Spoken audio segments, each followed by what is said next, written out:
Labour ऊपर पाचिटा गली पड़ला कहीं नांती टाटा पावर रे काम देखियो किए टाटा पावर वास्तविक से पावरलेस टाटा पावर गोटे काल टाटा पावर प्रकृत में टाटा पावर नुहे से हूँ पावरलेस जे ओडिया ठिकादारी माने बर्तमान पूरा अंधारे गति करुँच दिल्ली कंट्रोल करुच्ची बर्तमान खाली जनशुणाणी कले चलबनी 200 किंबा 300 कोटी गोटे विराट बड़ स्कैम होइछि এটা গোটে বিচিত্র লাগুଛି ସମସ୍ତଙ୍କୁ ଅଭିଯୋଗକାରୀଙ୍କୁ ବିଦା କରିଦେଲେ ଗେଟ୍ ବାହାର ଯେ ମିଡିଆ ବାଲାଙ୍କୁ ସେଠି ଆଲାଉ ନାହିଁ।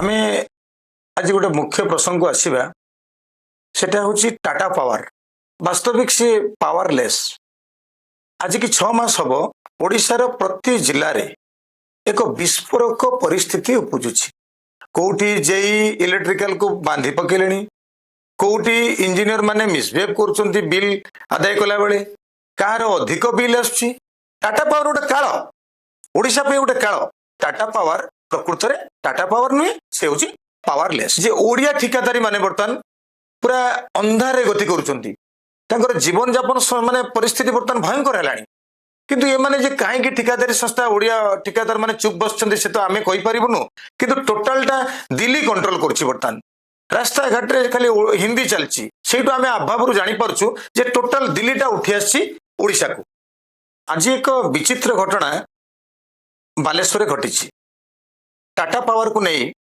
आज एक जनशुणाणी थिला स्थानीय नोसी ठारे ए जनशुणाणी पई 3 मास पूर्व ओईआरसी पक्षर विज्ञापन विभिन्न संवाद पत्र दिया जायतिला ए जनशुणाणी को प्रत्यक्ष तत्वावधान करथिले ओईआरसी रो चेयरमैन वरिष्ठ आईएएस अधिकारी प्रदीप कुमार जेना टेक्निक खबर टाटा पावर रे ग्राहक माने केते संतोष एवं केते असंतोष ताकर टेक्निक ग्राउंड रिपोर्ट नवा पे आज आसीथिले 5टी जिल्लार हेड ऑफिस होची रेमुना गोलेठारे थिबा कॉर्पोरेट ऑफिस सेठी ऑफिस टाको आधुनिकरण करिया पई 8 कोटी रु ऊर्ध्व टंका खर्च होईछि से 8 कोटी टंकार ऑडिट हवा दरकार एवं तार गोटे स्वतंत्र इनक्वारी हवा दरकार एतरे संदेहजनक सृष्टि होछि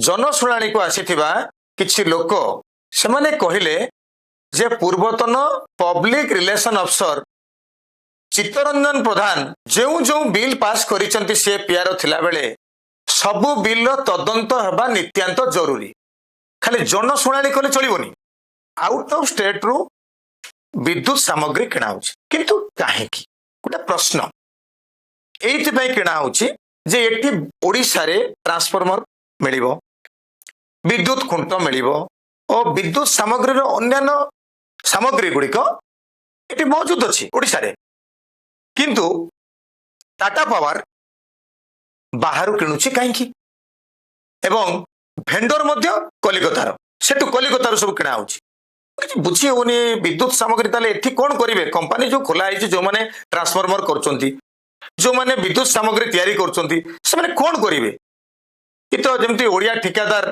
चुप होई बसचंती ए कंपनी माने मध्य चुप होई बसचंती किछि कहउनांती ना प्रेस रिलीज ना प्रेस मीट ना गवर्नमेंट को सचेतन करिबा कि कोन करिबा किछि तो नाही चुपचाप होई बसचंती ओईआरसी रो चेयरमैन एटा को प्रोपागेंडा करिया पई ए जनशुणाणी को समस्त जेमती तांकर अभियोग नहीं पहुंचीबे सेथि पई तांको कहा जाइथिला जे एटा वाइड सर्कुलेशन करिया पई किंतु दुर्भाग्यर विषय जानी सुनी बालेश्वर रो टाटा पावर रो कर्तृपक्ष माने ताकू कले नाही वाइड सर्कुलेशन कले नाही एमिति गोटे बिल आदाय करिया पे पावर कट करिया पे गोटे माइक बुलुची अथच माइक बुलिला नाही बालेश्वर जिल्ला रे not only Baleshwar Tata power is working for 5 district Tata power गोटे विराट बड़ समस्या सृष्टि होईची जे कि टाटा पावर जानी सुनी जेई एसडीओ पोस्टिंग करू नाहंती एवं जेई मानकू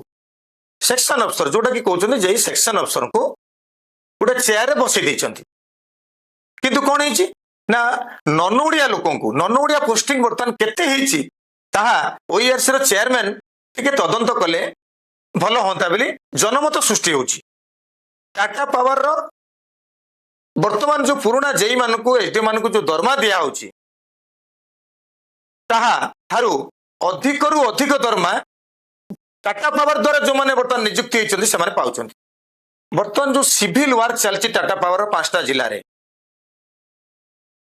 ସିଭିଲ କାମର ଠିକାଦାର ହଉଛନ୍ତି ମାଲିକ। ଆଶ୍ଚର୍ଯ୍ୟ କଥା ତାଙ୍କୁ ସୁପରଭାଇଜିଂ କରିବା ପାଇଁ କେହି ନାହାନ୍ତି। ଯଦି ଥାନ୍ତେ ତାହେଲେ ବାଲେଶ୍ୱରର ଗୋଟେ ଷ୍ଟୋରରେ କାମ ଚାଲିଥିଲା ପାଚେରୀ କାମ ଏକଦମ ନିମ୍ନମାନର କାମ ଚାଲିଛି ସିଭିଲ ଡିପାର୍ଟମେଣ୍ଟରେ। ସେ ନିମ୍ନମାନର କାମ ଯୋଗୁରୁ ଗୋଟେ ଲେବର ଉପରେ ପାଚେରୀଟା ଗଳି ପଡିଲା ଏବଂ ଲେବରର ସେଠି ସ୍ପଟରେ ମୃତ୍ୟୁବରଣ ହେଇଥିଲା। ଏଟା ହଉଛି ଅପ୍ରିୟ ସତ୍ୟ ତଥ୍ୟ ଭିତ୍ତିକ ରିପୋର୍ଟ। ତାପରେ କଣ ହଉଛି ନା ଏଠି ସିଭିଲ ଇଞ୍ଜିନିୟର କେହି ନାହାନ୍ତି ଟାଟା ପାୱାରରେ। ତେଣୁ କାମ ଦେଖିବ କିଏ? ତେଣୁକରି ଠିକାଦାର ଯାହା ତାର କାମ କଲା ଯାହା ବିଲ୍ ନେଲା କିନ୍ତୁ ସିଭିଲ ୱାର୍କରେ ବର୍ତ୍ତମାନ ପର୍ଯ୍ୟନ୍ତ ପ୍ରାୟତଃ ନିମ୍ନମାନର କାମ ଚାଲିଛି। ଇଲେକ୍ଟ୍ରିସିଟି ଡ୍ୟୁଟି ବୋଲି ଗୋଟେ ଅଛି ଇଡି ଚାର୍ଜ, ସେଟା ଟ୍ୟାକ୍ସ କଲେକ୍ସନ ଯେଟା କହନ୍ତି। ସେ ଟ୍ୟାକ୍ସ କଲେକ୍ସନ ହେବା କଥା ନୁହେଁ, ORC ସିଧାସଳଖ ଲେଖିଦେଇଛି। କିନ୍ତୁ ଏ ବାବଦରେ 2 ବର୍ଷ ଭିତରେ 200 କିମ୍ବା 300 କୋଟିର ଗୋଟେ ବିରାଟ ବଡ ସ୍କାମ ହୋଇଛି। ସେ 200 କୋଟି 300 କୋଟି ଯୋଉ ଆଦାୟ କରିଛନ୍ତି ରାଜ୍ୟ ସରକାରଙ୍କ ପାଖରେ ଜମା କରିନାହାନ୍ତି। ଏହା ଗୋଟେ ବିଧିବଦ୍ଧ ତଦନ୍ତ ହବା ଜରୁରୀ। ଏଟା ଗୋଟେ ବିଚିତ୍ର ଲାଗୁଛି ସମସ୍ତଙ୍କୁ। Corporate affairs executive Manoj Pattnaik ନାମକ ବ୍ୟକ୍ତିଙ୍କୁ ସେଠି ଇମ୍ପ୍ଲିମେଣ୍ଟ କରାଗଲା।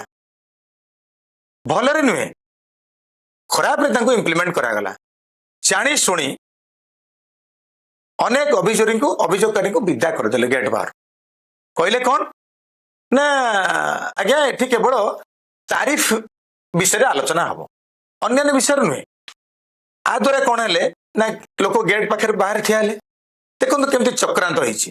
ଏ ଜନଶୁଣାଣି ପୁରା ଟୋଟାଲ ଚକ୍ରାନ୍ତ ହେଇଛି। ଏବଂ ସବୁଠୁ ବଡ ବିଷୟ ହଉଛି ଯେ ମିଡିଆ ବାଲାଙ୍କୁ ସେଠି ଆଲାଉ ନାହିଁ। କୌଣସି ମିଡିଆ ସେଟାକୁ ଯାଇନଥିଲେ। ଟାଟା ପାୱାର ବିରୁଦ୍ଧରେ ସେଠି କେବଳ ଗୋଟିଏ ସ୍ୱର ଉତ୍ତୋଳନ ହେଇଥିଲା, CPIM ସେଇ ସଂଗଠନଟି ଆସି ତାଙ୍କର ପାର୍ଟି କରିଥିଲେ, ସ୍ଲୋଗାନ ଦେଇଥିଲେ। ଗୋଟେ ପୁରା ବିଚିତ୍ର ଜିନିଷ ଆଜି ଆମେ ଦେଖିବାକୁ ମିଳିଲା ଯେ ଜନଶୁଣାଣି ପାଖରେ ଅଭିଯୋଗକାରିଣୀ କି କାରୀ କୌଣସି ଲୋକ ସେଠି ଦେଖାଉ ମିଳିଲାନି। କାହିଁକି ନା ସେମାନେ ଗେଟ୍ ସେକଡକୁ ସବୁ ଲୋକଙ୍କୁ କରିଦେଲେ। କିଏ? ଯୋଉ ଶେଷରୁ ଆସିଥିଲେ ମନୋଜ ପଟ୍ଟନାୟକ, ସେ କାହା ନିର୍ଦ୍ଦେଶରେ କଲେ ସେଟା ତଦନ୍ତ ହବା ଦରକାର।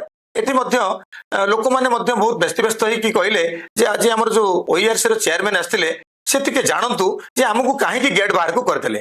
ସେ ମଧ୍ୟ କ୍ଷୁବ୍ଧ, ସେ ମିଟିଂଟାରେ କ୍ଷୁବ୍ଧ ହେଇଗଲେ। 5ଟି ଲୋକ ଜମା କମ୍ପ୍ଲେନ କଲେ, ଆଉ ଅନ୍ୟମାନେ କେଉଁଠି ଦେଖା କଲେନି। କିନ୍ତୁ ତାର ନିୟମ ଅଛି ଯେ ସନ୍ଧ୍ୟା ପର୍ଯ୍ୟନ୍ତ ବି ଦେଖିଥାନ୍ତେ, ଶୁଣିଥାନ୍ତେ ଲୋକଙ୍କର ଅଭିଯୋଗ, କଣ ଅଭିଯୋଗ ସେମାନେ ଦଉଛନ୍ତି ଟାଟା ପାୱାର ବିରୁଦ୍ଧରେ।